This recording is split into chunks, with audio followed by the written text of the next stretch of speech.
We've had a bit of a bad news is good news situation when it came to softer labor data out of the U.S. last Friday. Hello, everyone. Monty here, market analyst at IGUE. Got ourselves a few items on offer this week, including central bank decisions from a couple of the FX majors. So let's go and get started when it comes to U.S. economic data. Yeah, non-farm payrolls, 187,000, better than expected when it came to the month of August. However, the problem is when you add those misses when it came to June and July to the tune of 110,000, basically comes out to growth of just 77,000. Then you want to also factor in that you've had an increase in the labor force participation rate to 62.8%. Job openings have been dropping early last week, but the difference between what we saw pre-pandemic, still 2 million extra, and that means the Fed wants to see more people going back into the labor force to try and reduce that spread. Well, what that means, though, is that more people going into the labor force, you got yourself the unemployment rate rising from 3.5% to 3.8%.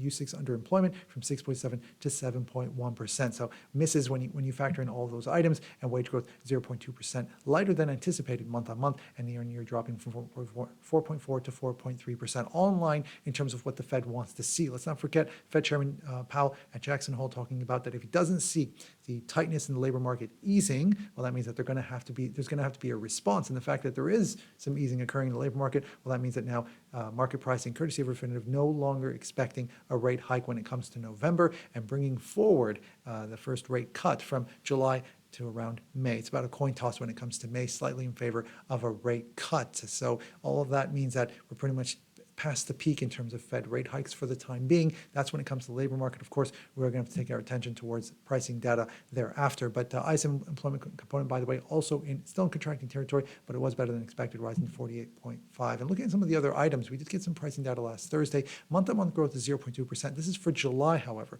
The numbers for August, that's expected next week, expected to show a much larger increase month-on-month. So that means that the test is still there to make sure that pricing is still moving towards what the Fed wants. Otherwise, you might see market pricing continue to start factoring in some of those rate hikes. And you can expect Fed speak, by the way, or Fed members speak, I should say, just as it was last Friday with the Fed's master coming out saying, still a strong labor market. You can expect them to remain at least talking hawkish for the time being to keep that door open in terms of offering a rate hike out of the U.S. Central Bank. Headline, by the way, rising from 3% to 3.3%, can no longer really rely on base effects when it comes to headline. Core just a notch higher to 4.2%. When it came to ISM's manufacturing PMI, still in contracting territory, still sub 50 readings, but some of the underlying components not looking good in the sense that the pricing component jumping from 42.6 to 48.4. At the same time, new orders worsening, a bit of a stagflationary situation in that case when it comes to that sector. But what's more important than manufacturing, of course? Well, far more important, takes up a bigger chunk of GDP when it comes to the U.S., the Eurozone, and especially the UK,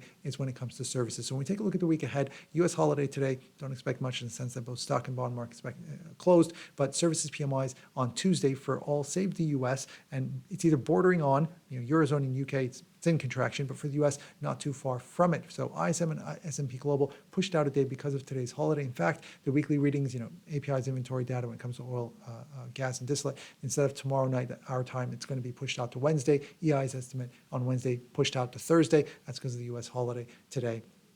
When it comes to China, a bit of a boost this morning. We did get the weekend news when it comes to Country Garden's bond repayment extension. That's seen as a plus for the property sector, a bit of a relief there, as well as some of those boosts and stimulus measures coming out of the Chinese government. But we are going to get Caixin's reading, or Caixin if you want to use U.S. letters, but Caixin's reading for services PMI tomorrow. You got trade data on Thursday, and then you got pricing data over the weekend. Those are definitely items to note just because of how wobbly things have been out of China. So what about when it comes to those central bank announcements that I mentioned? Reserve Bank of Australia and the Bank of Canada, both expected to be on hold. In fact, almost all the central banks, with the exception of Bank of England and Bank of Japan, expected to be at peak rates right now, including the European Central Bank, although it's very close to a coin toss, again, courtesy of pricing from Refinitiv, on whether or not we're going to see a rate hike at the end of this year out of the ECB. But pretty much pricing so far that we're stuck at deposit rate 3.75%, because the expectation is data is going to start worsening from now on. How even if pricing data is still somewhat hot, even if there are pricing pressures remaining, how can they raise rates with all that's going on, given that they could be pushing the economy into recession or something far worse. So more cautious at this stage when it comes to pricing, and I think there's going to be a bit of a pushback when it comes to central bank members speak in the current phase. But anyhow, RBA, they're going to be tomorrow morning on hold at 4.1%. Bank of Canada on hold Wednesday at 5%. What about CO2 speculators, larger traders? Where are they going into these events? Heavy sell when it comes to the Australian dollar and rising at 68%. I'll pull up the chart in a few moments in terms of graphing it and seeing where they've been over the past few months. And when it comes to the Canadian dollar, notch higher, but still in moderate majority sell territory. What we're going to do next is we're going to go ahead and pull up IG's trading platform, take a look at the Australian dollar. Daily time frame, it's been what I like to call a bear average, but higher lows seen as a relative plus. It wouldn't take much to shift to technical overview. Got ourselves a positive DMI cross down here. But here's the thing. When we were in this bear average situation, those positive DMI crosses failed. They didn't offer much upside follow through. And so far, even this one, if you take it after the cross occurred, over here, it still hasn't, it's below that level.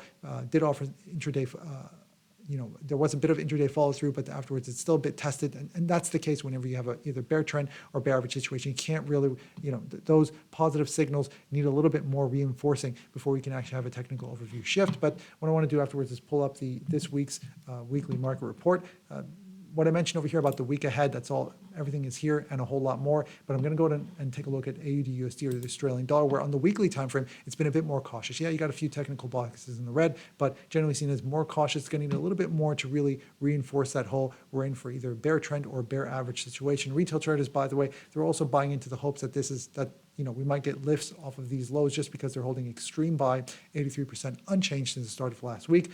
And COT speculators, as I mentioned, you take a look at the chart here, green dotted line, that means you're looking at the left axis percent long. So they're, 68% short, which means 32% long. And retail traders have generally been majority buy throughout this period. Whenever there have been lifts, they've made money off of that. COT speculators consistently in majority sell territory, but they have moderated a bit from what we saw late last year. The link for this report, by the way, you can find it in the description of this video. I want to thank you guys so much for watching. Good luck out there. And as always, happy ticks.